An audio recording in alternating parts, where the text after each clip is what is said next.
Hello, good evening. It's News 360 coming to you live from the News Hub here at Asiedu-Dartey. I am Portia Gabor. And I am Martin Asiedu-Dartey. Let's bring you the headlines for the next 1 hour. News 360 Headlines is brought to you by Flamingo Paint, Pepsodent Charcoal and Pepsodent Herbal, EcoBank.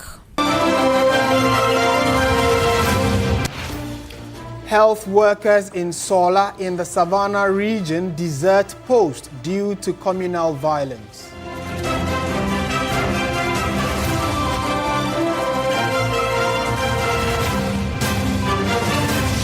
And also coming up tonight, private legal practitioner says committee that investigated the rage altercation did not satisfy the legal threshold for assault and battery.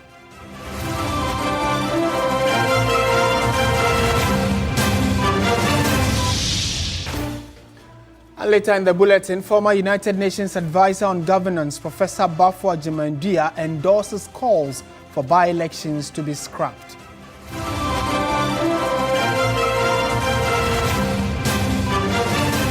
Coming up in business news, Ghana Union of Traders Association commends Bank of Ghana's new travel forex guidelines and says the move will end trader harassment at the ports.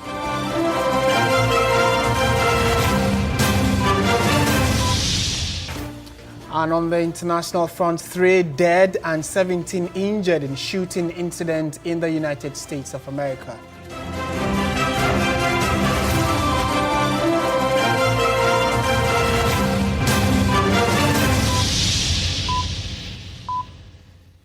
We have details of all these stories, including business, sports, and entertainment, all coming up for you.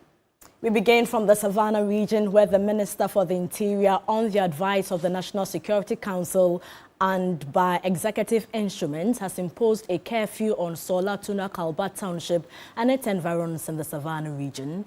The curfew, which runs from 6 p.m. to 6 a.m. daily, takes effect today, Wednesday, August 27, until further notice. This decision follows land dispute issues that have triggered security threats in Sola, Biniri, Geniri, and adjoining communities. About 10 persons have died since violence erupted over the weekend, resulting in about 10 deaths with hundreds of other residents displaced. A statement signed by the minister also imposed some restrictions on all persons in the Bole Township and its environs. That's a total ban on carrying firearms, ammunition, or any offensive weapons, and any person found with any firearms or ammunition will be arrested and prosecuted. No 2 or more persons should be seen on motorbikes throughout the day, and no war regalia should be worn throughout the day. And these are the restrictions imposed on the township. Let's now cross over to our reporter, Christopher Amwako, who is now in the community watching events for us. Christopher, thank you so much for your time. Can you confirm if the curfew has taken effect? Christopher, kindly unmute.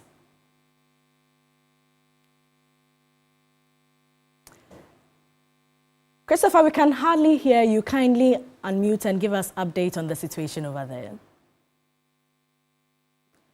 Portia, Yes, I can hear you now.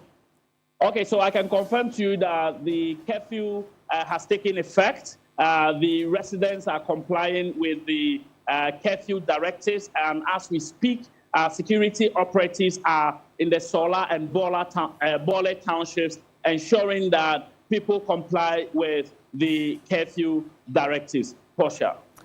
What about the displaced victims and residents? Are they receiving more aid, humanitarian aid and food supply? Yes, so Portia, as you can see in the background, several hundreds of women and children gathered here at the Sola police station. As we speak, yesterday, the gender minister and the ministry brought some food items to this displaced victims of the conflict. Earlier today in the morning, some food items were brought again. And this evening, as we speak, the gender minister and her team, including the Savannah regional minister and other RECSEC members, are here at the Sola District Police Station with some food items to give to these displaced victims of the conflict. The gender minister is here with a pack of food, as you can see. Portia, I'll engage her briefly. You have just come to the Solar Township. I want to find out from you, what are your initial assessment of the situation? Thank you very much.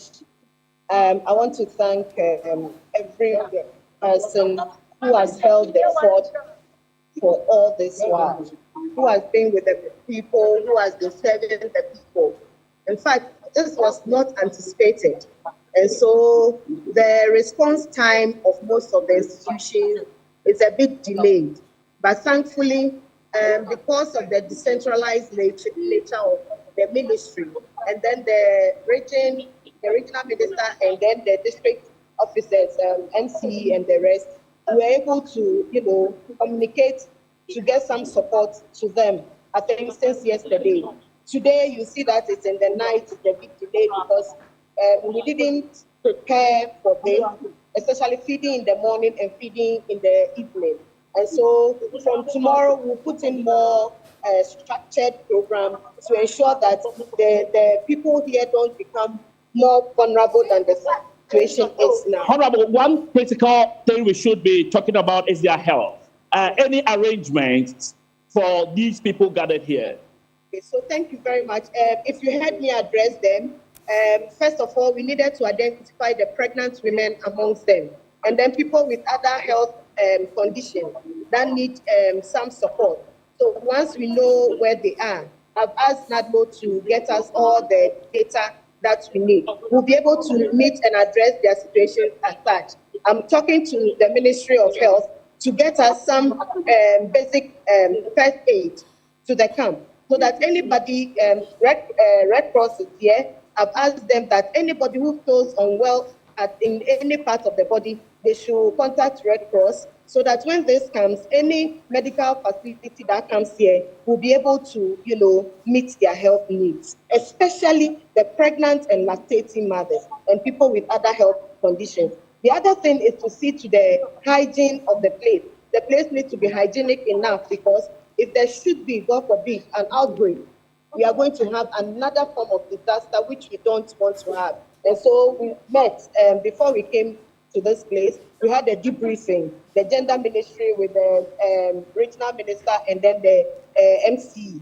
We had a debriefing, and we've made arrangements for sanitation to be taken as a serious matter alongside the health issues. All right, so I'll briefly engage the Savannah regional minister. Let's talk about the security. Okay, so the other thing is also arranging for sanitary pads for the women here. So these are things that from tomorrow. In fact, I spoke with the interior minister, who is also making arrangements. By tomorrow morning, they will come and give support, so that it will support it will enhance what the Ministry of Gender is doing, because it's no joke. Okay. And I believe they will get you. All right, so regional minister, you are chairman of RESTEC. The curfew has just taken effect. In 30 seconds, we have seen some of the residents resisting. As the chairman of RESTEC, what message, what word do you have for the people? Because this curfew intends to protect their own safety. Yes, resistance to curfew, especially in an area that they've never experienced curfew in their life, is something that is expected.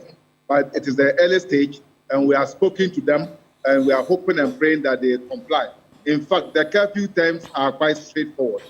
Don't actually wear traditional amulets, the traditional jacket, or war jacket, and the rest. Don't carry any offensive weapon, whether in the daytime or in the night. No two people should ride a motorbike, whether in the daytime or in the night. And in the night, from 6 o'clock to the next 6 o'clock, don't move beyond where you are currently resident. This is just a simple rule. It is for the sake of the people, and our people should understand, so that when the peace returns, within a short time, the curfew will be lifted and we'll enjoy the fullness of life. Okay, so Portia, if you can see this background, yesterday the number was not like this. Earlier today, we saw more people trooping in, probably because of fear that their communities will also be attacked. Portia. Now, Christopher, just before you go, we understand that as a result of this conflict, health workers in Sola are beginning to flee post. How true is this? Exactly so. I visited the Sola District Hospital and spoke with the medical superintendent, who told me that the conflict is actually having an impact on healthcare delivery because some of the people who are at the health facility are affected by the conflict, and so they do not actually come to work. They have fled even the district, which is putting some pressure on the few staff who are at post. And he actually said that it is going to hugely affect the quality delivery of healthcare services. Let's take a listen to the medical superintendent of the Sola District Hospital. Started. We received a total of 29 casualties. Out of the 29 casualties we received, 7 of them were brought in dead. Then we treated, the rest came in alive with injuries, gunshots. Treated some of them and we discharged. And then we also referred some of them to Tamale Teaching Hospital, Wa Regional Hospital, and then Techimai Holy Family. Yes, it is putting a lot of pressure on us because, some of the staff are briefers. Some are also gonjes. So those who are briefers feel threatened and they have fled. So, Christopher Marco, thank you so much for the updates that you've given us. Do stay safe for us. And Christopher Marco is our Savannah regional correspondent. Let's go on to some other stories this evening, and medical records show that the rotational nurse who was at the center of the Ridge Hospital altercation did not suffer any fracture or dislocation and was treated with pain relief and offered psychological support. This was contained in the report of the 6-member committee tasked to look into the incident. George Queening reports. The Ridge Hospital altercation happened on August 17, almost 2 weeks into the incident. The committee tasked to look into the incident has presented its report to the Sector Minister, Kwabena Minta Akando. The 48-page report exposed the weak security at the emergency department at the time of the incident. There was no delay in attending to the patient with suspected head injury, which led to the agitation by Ralph Williams and the motorbike riders that the said patient had been abandoned. However, it was found out that all diagnostics imaging equipment, including X-ray, CT scan, MRI, were faulty and non-functional. The rotational nurse on duty did not suffer any fracture or dislocations and was treated with pain relief and offered psychological support, according to medical records. Honorable Minister, the committee also found out that although there is videos evidence of verbal or word altercation between one Mr. Raff, his colleagues, and the staff members of the hospital, we are yet to receive any video evidence or a witness account of an alleged physical attack or altercation. There is, however, documentation in the hospital health information management system that alleged victim, that's Miss Rejoice Tutu Bote, who is a rotation nurse, reported her injury to the hospital the day after the incident, that's on the 18th, and was further treated. There was no evidence of fracture on her left wrist or dislocation of her right shoulder, joint as documented by the medical records. She was, however, had been treated at the time we visited. Had been given some pain relief, it has been recommended for a bed rest, and also has received psychological support care. The committee recommends an improvement in security at the facility, recruitment of additional clinical staff, which is described as woefully inadequate at the time of the incident. There must be improvement in security presence at the emergency, the ambulance triage area, by adding at least one personnel more at the gate and ensuring that the gates at the ED are always manned by security personnel. Additionally, we also propose that the CCTV cameras around is very limited to some of the care areas. And so we propose that if it is not for any privacy, they should add on some more CCTV to give evidence and also ensure that the staff will know that somebody is monitoring them in their work.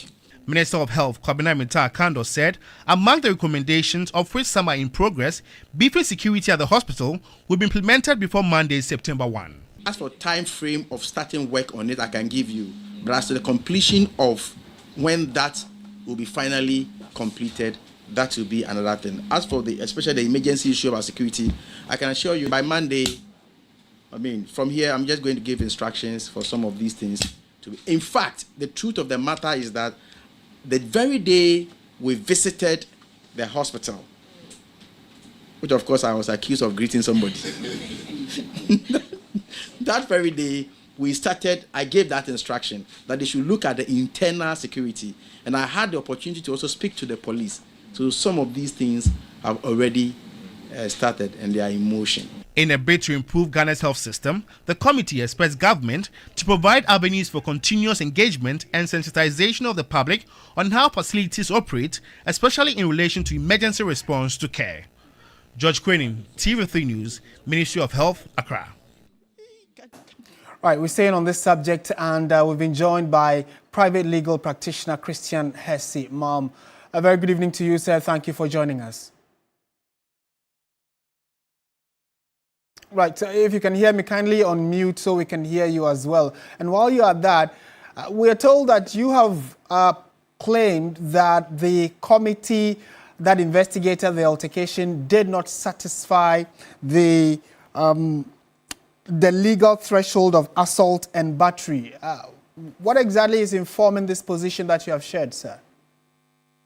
Yes, I mean, if you look at Act 29, before that, if you look at the composition of the committee, there ought to have been a legal brain amongst them to deal with that particular terms of reference.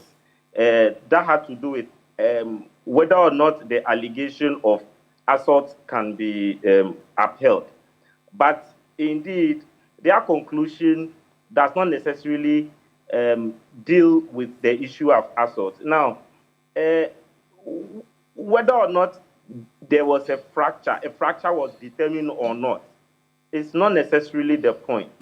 Because when you look at Section 86 of Act 29, which deals with assault and battery, it deals with the fact that a person makes an assault and battery on another person if without the other person's consent and with the intention of causing harm, pain, or fear, or annoyance to the other person, or of exciting the other person to anger, the person forcibly touches the other person.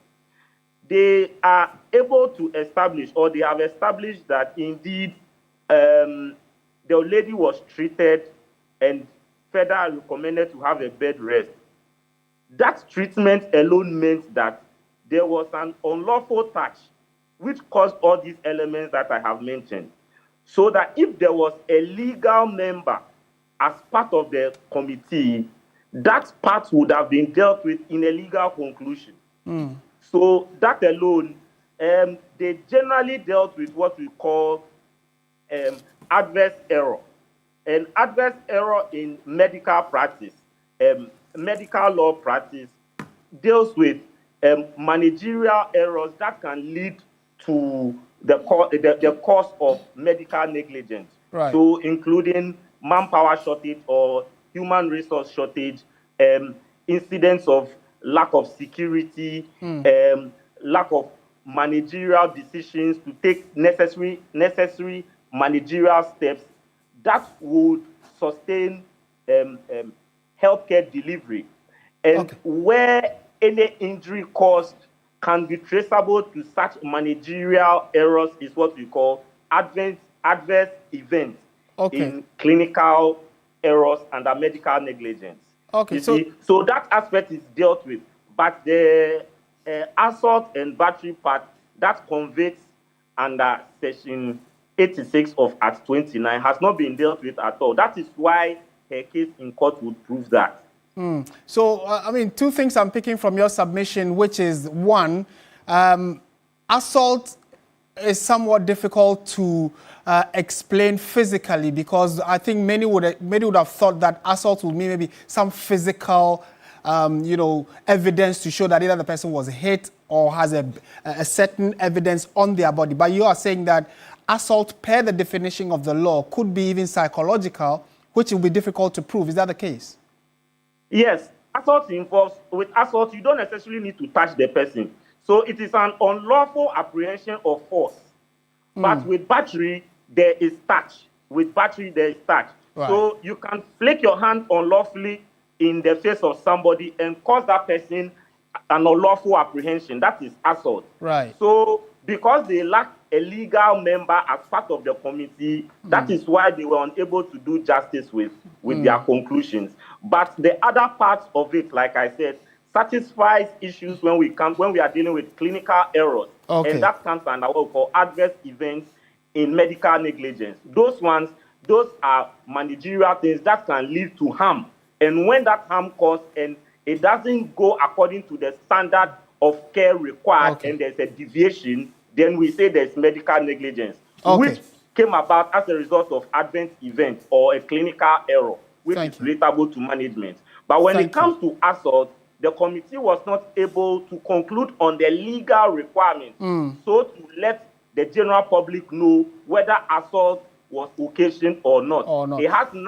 Assault has nothing to do with whether there was a fractured bone or not. But once the person was treated, it means that there was something an definitely unlawful must have apprehension happened. of force. And Counsel, that conclusion, if there had been a legal person on the committee, would have concluded properly. We are grateful for bringing this interesting perspective to the conversation. Thank you very much, private legal practitioner Christian Hesimal. Let's now go to the Ashanti region, where a devastating fire swept through a section of the bustling Suame Market on Tuesday night, reducing over 100 shops and sheds to ashes and destroying merchandise worth millions of Ghana cedis. The inferno, which began around 11 p.m. on Tuesday, quickly engulfed wooden structures and metal containers housing valuable waste. Despite the frantic effort of residents and the Ghana National Fire Service, the fire raged for hours before it was brought under control. The scene on Wednesday morning was one of utter devastation. Traders, many of whom had dedicated their lives to building their businesses, watched in despair as they scavenged through the debris to pick what remained of their livelihoods. It's about 11. Almost friend me catch him say Ganeshi. To me, so me use car to me fat trotro. Me free. Me take on my franco. Me free one man me do as a fire service for her. Almost boss and come be doing on so. Si be an structure in the city. No more so baby and so. Sana see you. You ain't baby amfa. We come up for the we never nash. Never say. What's your man here? The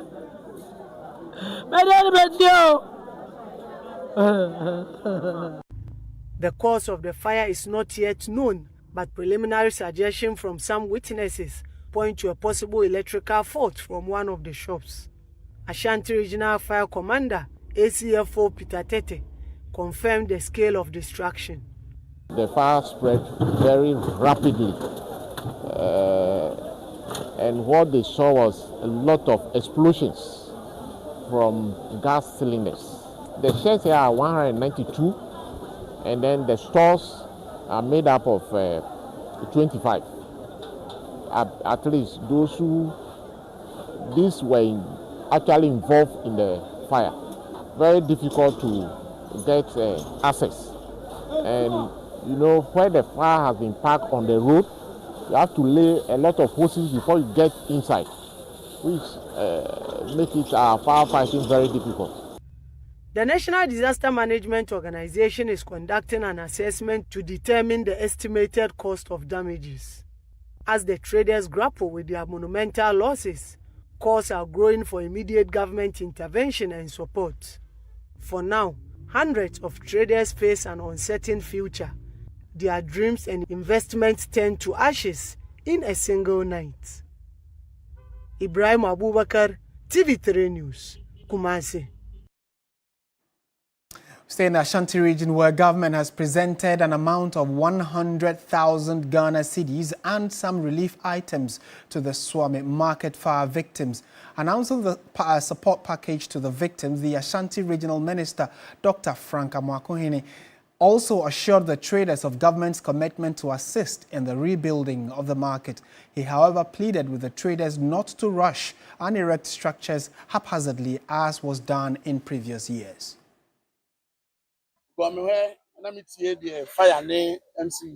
any briefing na ɛkɔ na na yɛ cars ni na bɛduru ha no ɔmo wura mu no na ayɛ den ɛnkyɛ yɛ bi ebi to yɛ wɔ dum present ɛno sɛ ɛnkɔ wie brɛ nyinaa yɛ car ni wura edwa mu a nim sɛ edwa wɔ edwa dada ebi a mo si yɛ kora ne yɛ nwome but mmerɛ kɔ n'anim a gas sɛm ɛne nneɛma ɛma edwa etumi so ntɛm ɛrekɔ soro no na wɔsi yɛ kɔ yɛ baba so ebetumi a redesign the market no bi yɛ bɛsrɛ mo obiara bi a wɔ ha biara no mateki records of it obiara ndi biribiara mfiri obi nsɛm sɛ bi a wɔ space na wowɔ no yɛde afiri nhyɛ na nansi nti mamo ma yɛn pepere yɛn ho mfa saa yɛm hyehyɛ no ɛnsa mfa nyɛ old one na bibi sɛ asi a obiara ntumi ɛmfa ka nwuram ne aboa. On to other stories now. The Chief Executive Officer of the Minerals Commission, Martin Kweku Eyisi, has been reassigned to the Ministry of Lands and Natural Resources. Government sources confirmed the move to 3 News. The reason for his reassignment is not yet known, but it comes after months of mounting pressure on government to remove him from office. Back in April this year, the National Concerned Small-Scale Miners Association accused the Minerals Commissioner under Mr. Eyisi's leadership of failing to provide effective solutions in the fight against illegal mining. The association argued that the Commission's action and inactions had worsened land and water degradation. They insisted that reforms at the Commission were critical if government's anti-Galamsey campaign was to succeed. And in a moment, we'll take you through who exactly the man in question is. For those who may not know him, that's him on your screen now, Martin Kweku Eyisi. His current role up until his reassignment was the Chief Executive Officer. So he previously was the Chief Executive Officer of the Minerals Commission, and that was between the period of March 2021 and April 2025. Now we're told today that he has been reassigned to the Ministry of Lands and Natural Resources. His career path: he joined the Minerals Commission in 2002 and rose through the ranks. He was a board member in 2017, became deputy CEO, and then between 2021 and 2025, he was the Chief Executive Officer.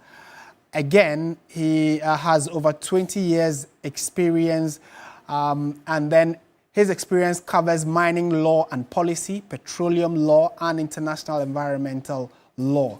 In April 2025, the National Concerned Small-Scale Miners Association criticized his role, or the fact that under his watch, the fight against illegal mining seemed to have worsened. And it's on the back of that that many are speculating that government decided to reassign him. The allegations brought against him include failure to provide effective solutions against illegal mining, which is Galamsey, and then they say his actions or inactions contributed to land and water degradation. In more news tonight, a former United Nations advisor on governance has endorsed calls for by-elections to be scrapped. Professor Bafo Ajimandria raised red flags over security challenges and tension that continue to fuel violence during by-elections.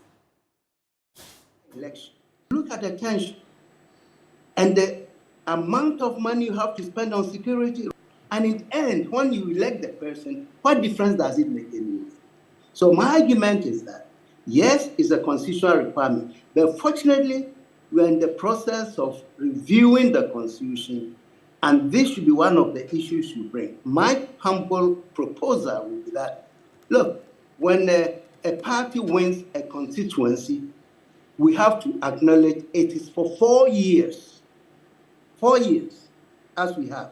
So in the course of the 4 years, if the elected parliamentarian unfortunately gets incapacitated or passes away, that party that won the constituency should have the sole right to replace the one who passed away. To replace. And how they replace it, it doesn't have to be elections. It should be up to the party to replace. That, for me, is the best approach to this. You're still watching News 360 on TV3. Stay with us. We have business news right after this.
reporting from the Suame Market Circle. From the heart of the Upper West Regional Capital. From the heart of the Ashanti Kingdom. Reporting from Sunyani.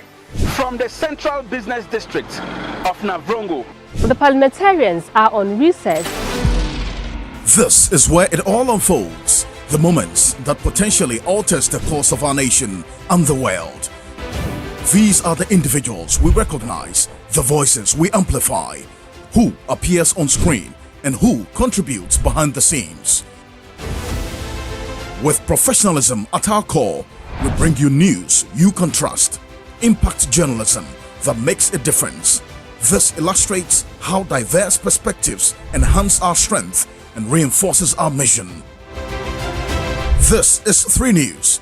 Leaders in breaking news, exclusive interviews, facts and analysis on TV, radio, online and digital. 3 News, first in news.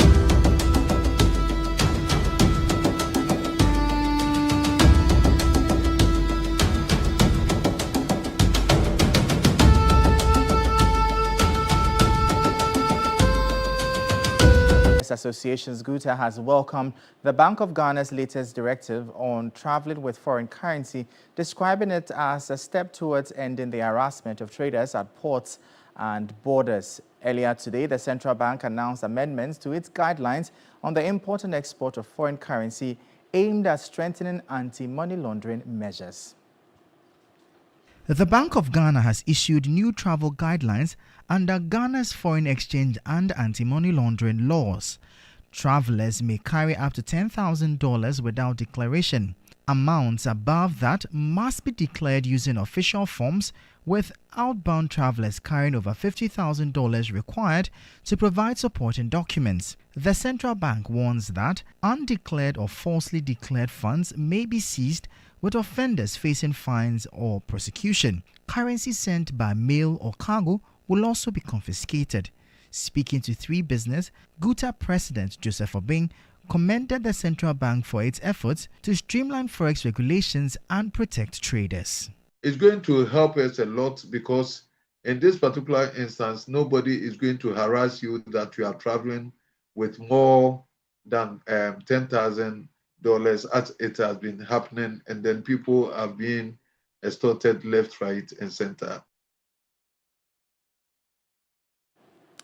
The Minister of Energy and Green Transition, John Jinapor, has hinted at a possible barter arrangement in which Ghana could exchange electricity for natural gas from Nigeria.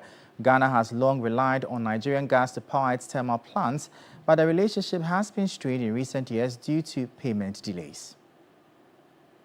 Ghana has made significant progress in settling a $75 million gas debt owed to Nigeria, following threats to cut supply. The arrears, which accumulated after earlier debt of $169 million were cleared between 2017 and 2021, have now been largely paid as of May 2025. Speaking at the Future of Energy Conference, Energy Minister hinted at a proposed gas for electricity swap between Ghana and Nigeria, a deal he says reflects the spirit of intra-African trade. We supply power to Burkina, we supply power to Côte d'Ivoire, and we intend extending to other neighboring countries. We also supply power to Benin. And so in the spirit of that cooperation, we believe that we can work together to take gas from Nigeria. And so what Ghana does is that we take the gas from Nigeria, we generate power and re-export. And we are in discussions with Nigeria to see if we can have a barter where we take their gas, convert it to power, and export the power to Nigeria in the spirit of West African cooperation. On Ghana's sustainable energy agenda, the minister revealed that plans are far advanced to transition all cabinet members to electric vehicles by the end of the year. He also announced that fuel stations will be incorporated into the national rollout strategy to support the widespread adoption of electric cars. This year, we envisage that we'll be able to put all cabinet ministers to drive EV vehicles within Ghana to set as a testament. But I also see that the filling stations we are talking about, for the batteries for these EV vehicles are getting smaller and smaller. And what I see is that in future, these petrol, diesel, or fossil fuel stations will become EV battery stations. The Nuclear Regulatory Authority, NRA, is collaborating with the National Communications Authority to oversee and regulate radiation emissions from telecommunication masts across the country and the functioning of these companies. Director of Nuclear Installations at the NRA, Professor Emmanuel Ampoma Amuakon, made this known on the sidelines of a training workshop in Accra for selected journalists. The Nuclear Regulatory Authority, when established, was made to take additional responsibility for radiation. The former Radiation Protection Board previously provided that oversight. The collaboration with the National Communications Authority will allow the Nuclear Regulatory Authority, NRA, to extend its regulatory reach to the telecommunications sector, ensuring that radiation levels from mobile phone masts are within safe limits. Currently, the NRA is working with the NCA, the National Communications Authority, to regulate the telcos, and it's work ongoing. It's NCA that has the regulatory oversight of all telcos, so it is for the various technical support organizations to provide the assistance so that they can effectively authorize the use of the telcos. So it's not really about the radiation alone, but also about the functioning of the telcos, which the NCA provides the final authorization. The partnership is aimed at protecting public health and safety from potential radiation exposure. MTN Ghana Foundation, the corporate social responsibility arm of the mobile network, has hosted another insightful edition of its flagship Bright Conversation series, a platform that brings thought leaders and change makers together to inspire national dialogue. The MTN Ghana Foundation, established in 2007, serves as the driver of all MTN's corporate social responsibility initiatives in the country. It operates as an independent entity with its own board and patrons, focusing on three key areas: health, education, and economic empowerment. Through programs like Bright Conversations, the foundation demonstrates its commitment to sustainable socio-economic development, partnering with communities to address national and international priorities. Chairman of the board, Professor Frank Menu, spoke on the initiative. Well, typically we look at the number of people who are going to potentially benefit from it. So, for example, if you are putting up a clinic, what is the catchment area? Okay. If it's a school, what's the catchment area? If it's a library, what's the catchment area? So we look at that, and we also look at it in terms of only the numbers, but we tend to be a little more partial to women and children. They are integrated, impact, sustainability, and all of that. They are all integrated. You can't separate them. Some of the beneficiaries shared their testimonies. What essentially has happened was that my fees were being paid, I was given stipends, I was also coming for other programs at MTN. So all I did was to focus on my education, my accommodation was paid for, and then my fees were also paid for. And it helped me to focus on medical school, just medical school, and by God's grace, I've been able to complete last year. I'm a medical doctor now, doing my housemanship at Kolubu Teaching Hospital. Before getting the scholarship, I used to think of where my school fees and hostel fees was going to come from. But ever since I got the scholarship, I've never had to think of that during my whole school years. And since then, it's been marvelous, because I can say that MTN is one of the reasons why I am a doctor. I'm an optometrist today. And that'll be all for the business segment here on News 360. I am Michael Obodu. Thank you for watching. We'll bring you updates now from the currency and the commodities market.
insecticide spray and coil.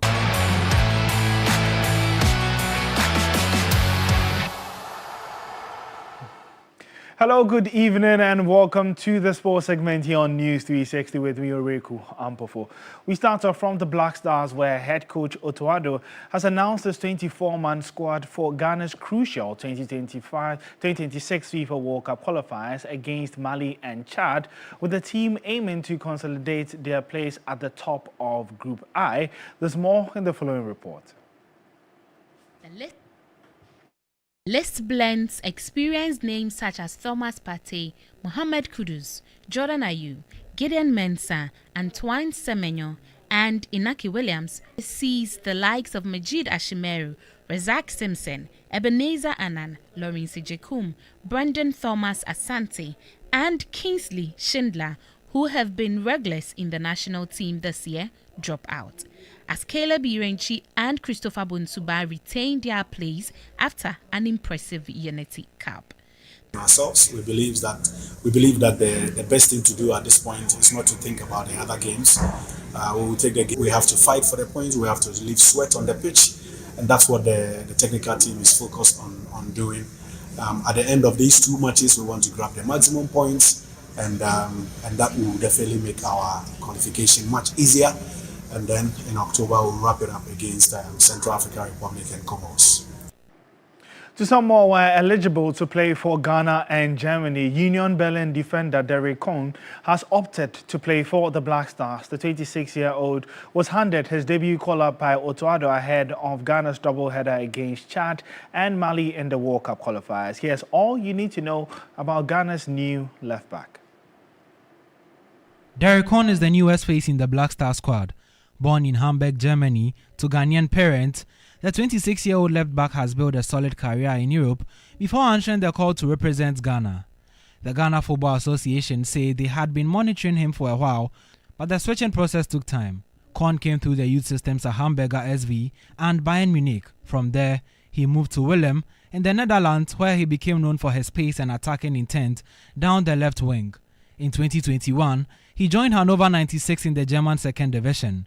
Over 2 seasons, he became one of the most consistent fullbacks in the league, recording 8 goals and 12 assists in 56 appearances. That form earned him a move to Turkish side Galatasaray in 2024, where he featured in the league and in Europe. After 6 months in Turkey, Cohn was sent out on loan back to Germany, this time around with Werder Bremen. Despite impressing, the club found the purchase fee of €5 million too expensive. However, that didn't stop fellow Bundesliga club Union Berlin, who secured the services of the left back. With solid defensive positioning and the ability to push forward into attack, Cohn offers the Black Stars a modern option at left back. Now, as Ghana prepares for the next round of World Cup qualifiers, Cohn will be eager to make his mark on the international stage and add fresh competition to the Black Stars' defense. Now, before we wrap up, just updates coming in from the Women's Champions League qualifiers in Yamoussoukro. Police ladies have bounced back from their first game defeat to Bayelsa ladies and are currently leading Sam Nelly by 3-1. They would carry this confidence and hope into their final league game, which if they win, they secure qualification to the last 4 of the competition. Well, that's how we wrap up the sports segment here on News 360. My name is Oreku Ampofo. Up next on the bulletin is entertainment.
Styled. And Napa Foods, Heaven Black Insecticide Spray and Coil. Powered by 3 Entertainment.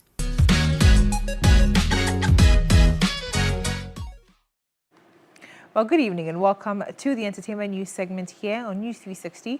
My name is Noella Donko.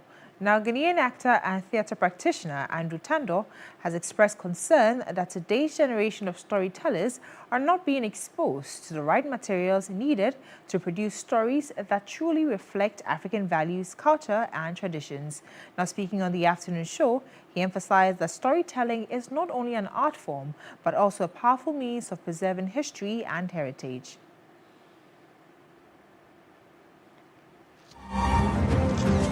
While storytelling continues to evolve with new styles in media, it remains a vital art form playing a crucial role in the socio-economic and cultural development of our country.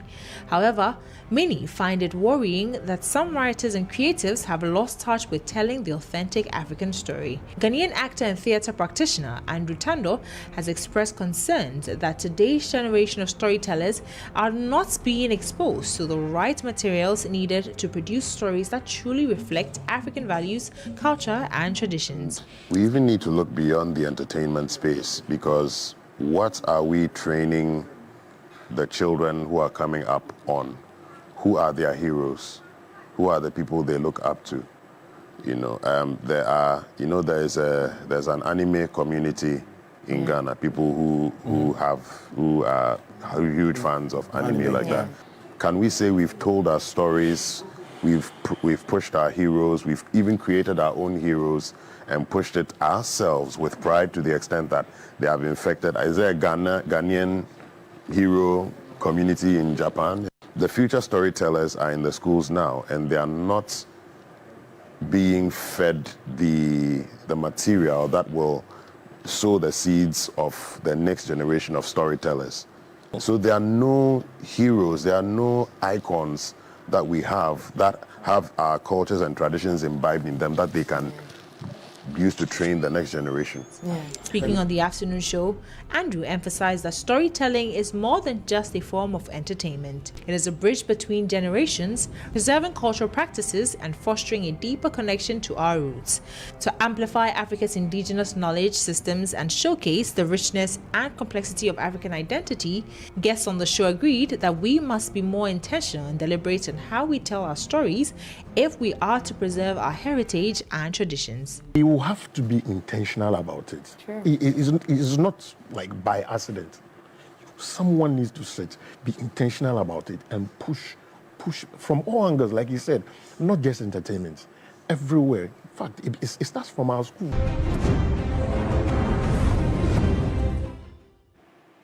And that'll be all for the entertainment news segment here on News360. My name is Noella Donko. Coming up, international news.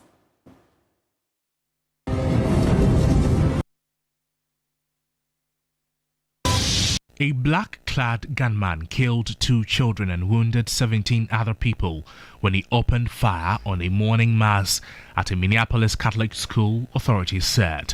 The assailant, a man in his early 20s, fired dozens of rounds through the church windows and then took his own life, officials said. He was armed with a rifle, a shotgun, and a pistol. Officials said the shooter did not have an extensive criminal history. They did not provide his name and said they were trying to identify a motive. And that's it for our package this evening. Thank you so much for watching. I am Martin Asiedu-Dartey. And I am Portia Gabor. Do join Alfredo Cancer at 10 p.m. for Ghana Tonight. Good evening.